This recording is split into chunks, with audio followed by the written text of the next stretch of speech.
오늘은 여러분들의 돈이 사라지지 않는 법, 내가 나의 권리를 정당하게 찾을 수 있는 그런 것들에 관련된 설명을 하나 드리도록 하겠습니다. 자, 그러면은 무슨 설명이냐? 자, 이분이 병원을 갔어요. 병원을 가서 진료비 영수증을 이렇게 받았어요. 그런데 여기 물음표가 생겼죠. 과연 어떤 일이 어떤 영수증을 받았길래 이분이 물음표를 냈을까요? 자, 그러면 이 진료비 영수증의 내용에 대해서 알아보도록 합시다. 자, 이 진료비 영수증을 보시면은 이렇게 찍혀있는 영수증이 아니에요. 그렇기 때문에 이분이 물음표가 나온 거예요. 어떤 영수증이었을까요? 여기에 금액이 하나도 안 찍힌 거예요. 급여에 금액이 하나도 안 찍혀있고 요 비급여만 찍혀있는 경우입니다. 자, 이게 엄청 중요합니다. 여러분, 우리가 치료를 받았는데 급여가 하나도 안 찍히고 비급여가 생기는 경우가 있습니다. 이 비급여가 생기는 경우를 설명을 드리려고 하는 거예요. 자, 어떻게 하면 이렇게 비급여가 생기는 영수증을 받을 수 있을까요? 있습니다. 치료 과정에서. 자, 그러면은 급여가 하나도 안 찍혀 있고 이 비급여만 찍혀 있는 영수증을 보험사에 제출을 하면 어떤 일이 벌어질까요? 이게 약관에 뭐라고 되어 있는지 한번 보도록 합시다. 자, 약관을 보도록 하니까 이런 일이 있는 거예요. 피보험자가 약관이에요. 국민건강보호법 또는 의료보호법을 적용받지 못하는 경우, 이 영수증 한 번만 더 볼게요.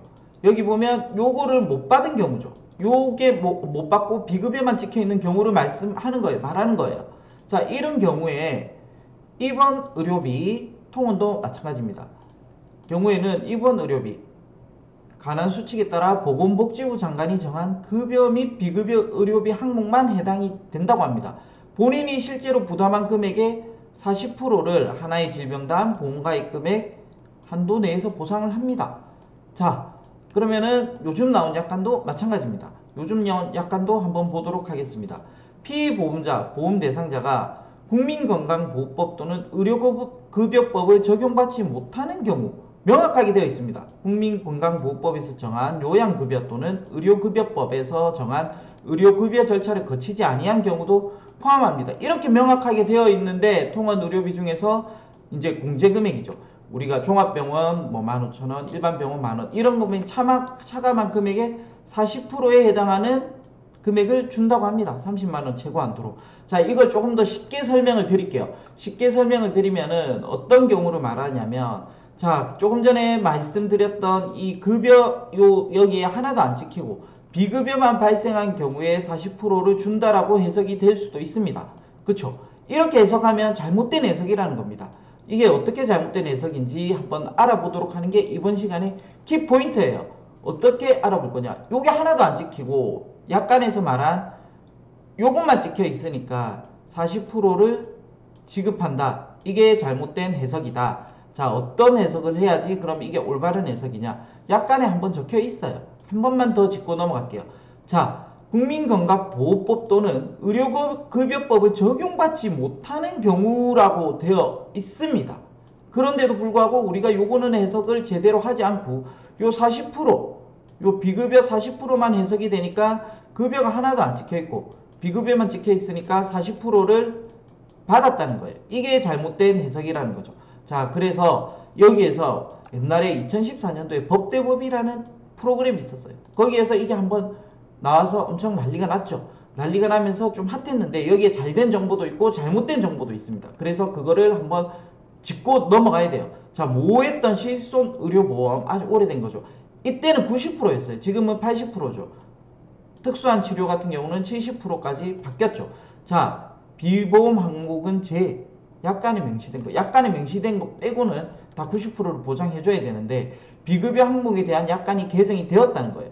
근데 이게 여기 보시면은 실손의료보험 약관도 개정되었다고 하는데요. 건강보험 적용이 안 되는 병원비는 건강보험 요 급여가 항목이 발생하지 않았다는 거죠. 40%만 돌려받았는데 지금까지 올해부터 최대 90%를 돌려받을 수 있다면 지금 80%겠죠. 전에 과거 거는 100%예요.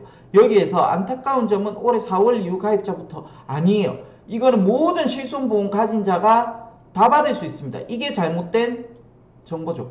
이거는 이 정보가 아니라 지금은 언제 가입했든 상관없이 무조건 그 내가 비급여 항목 100%에 해당하면 100% 받고 90%에 해당하면 90%, 80%에 해당하면 80%를 받는 겁니다. 그러니까 이거를 왜 어떻게 어떤 근거로 받아야 되냐, 그러면 이게 왜 논란이 되었느냐, 이런 것들을 자세히 한번 알아보도록 합시다. 이게 이렇게 잘못된 정보도 있고 논란이 많으니까 금감원에서 만들어낸 약간 명확화가 있어요. 명확하게 해석을 도와줬습니다. 그래서 우리는 그것을 한 번 더 알아보도록 합시다.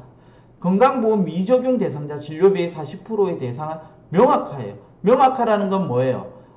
이게 지금 4월 1일 이후로 된 게 아니라 그 당시에 4월 1일 이후 가입자가 아니라 실손보험을 가입한 모든 사람들이 명확하게 하자는 거예요.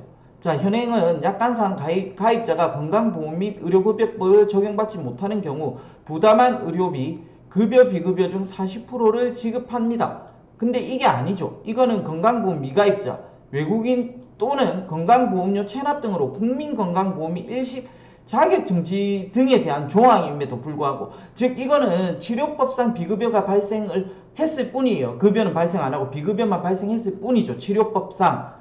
그걸 갖다가 표시해 놓은 게 아니라는 거죠. 이거는 건강보험 미가입자와 건강보험료 체납 등의 불이익을 주기 위해서 만든 조항임에도 불구하고 잘못된 해석이라는 거예요. 이 조항이 여기 별표에 돼 있죠. 실손의료보험은 국민건강보호법에서 정한 본인 부담금에 대한 보상하는 상품으로 실손보험에 가입했으나 국민건강보호법을 적용받지 못하는 경우는 보상받지 못하는 불합리한 점을 보완하기 위한 거죠. 그러니까 일부 보험회사는 피보험자가 국민건강보험에는 가입되어 있으나 비급여만 발생하여 병원이 건보공단에 청구하지 않을 경우까지도 확대 적용, 보험금을 적게 지급하는 것에 관련 민원이 지속적으로 발생되어서 개선이 된 거예요. 치료방법상 비급여만 발생하여 건강보호법 등을 적용받지 못하는 경우도 건강보험 가입자와 동일한 기준으로 보상토록 명확한 거예요. 그죠? 이게 보세요. 여기에서 한 번 더 간략하게 조합적으로 설명드리면은 국민건강보호법 일시 자격정지 등에 대한 조항이죠. 이 조항은 요것들을 제재하기 위해서 만든 조항임에도 불구하고 치료방법상 비급여가 발생했는데 요거까지 포함을 시켰다는 거예요. 그래서 이제는 그렇게 하면 안 된다는 거예요. 그래서 이게 명확화가 되어 있고 4월 1일 그 당시에 4월 1일 2014년 4월 1일 이전에 가입하고 언제 가입했든 간에 이거는 명확해지기 때문에 언제든지 보상을 받을 수 있다는 겁니다. 그래서 40%만 받으면 되는 게 아니라 내가 가입했던 비급여 100%짜리 실손인지 90%짜리 실손인지 80%짜리 실손인지에 따라서 거기에 맞도록 받으면 되는 거예요. 그러면은 이런 치료들이 어떤 치료가 있길래 비급여만 발생되는 치료들이 있을까요? 대체적으로 좀 많이 있습니다. 생각보다. 우리가 예를 들어서 스트레스성 탈모가 일어났어요. 그런 경우에는 의사 선생님은 처음 만났으나 두 번째부터는 의사 선생님 안 만나고 바로 치료만 받고 가요.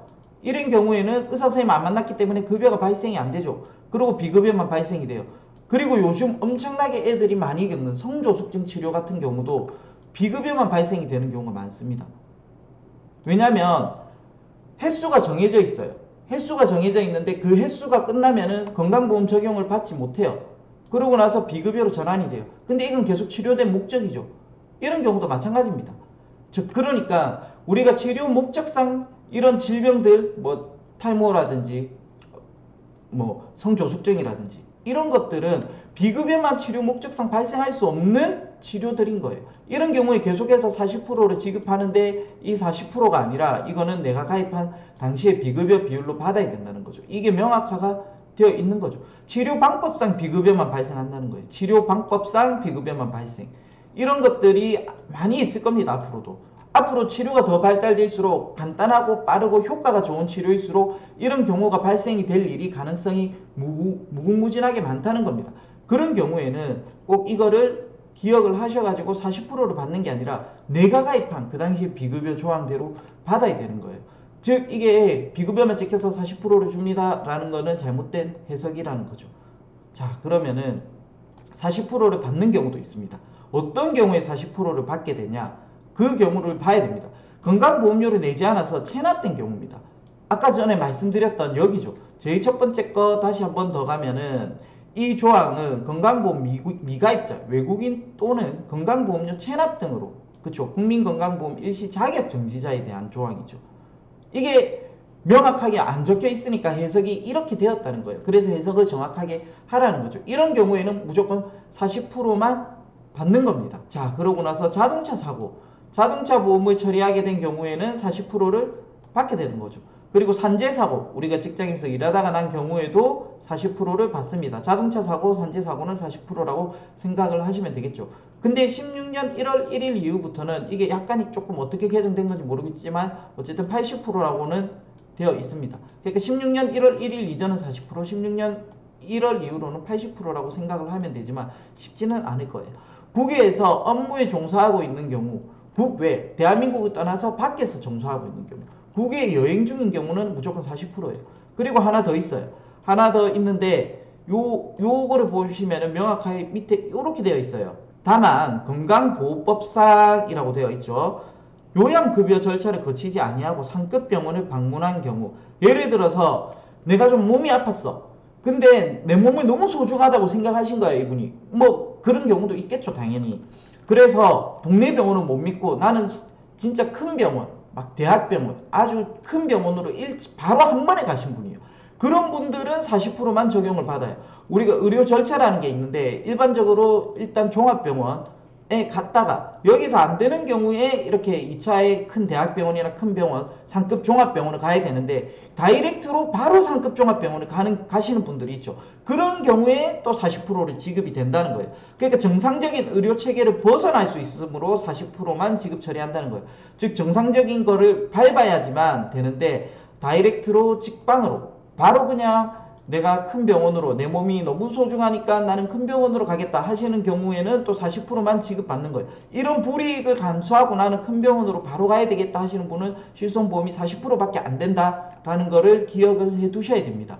즉 그러니까 토탈로 따져보면 오늘 종합적인 최종 결론은 뭐냐면은, 내가 지금까지 건강보험료 적용은 치료방법상 안 받았을 뿐인데 요게 비급여만 찍혀 있다고 해서 40%만 받으신 분은 그렇게 받으시면 안 되고, 앞으로는 내가 가입했던 비급여 100%인지 90%인지 80%인지 여기에 해당하는 걸로 받아야 된다는 거예요. 이 지금 제외되는 경우 빼고, 자동차, 산재, 국외, 1차 병원 안 거치고 바로 2차 간 것, 건강보험료를 내지 않아서 체납된 경우, 이 경우 빼고는 치료 목적상이 맞다면은 이렇게 받아야 된다는 것이 오늘 핵심 포인트입니다.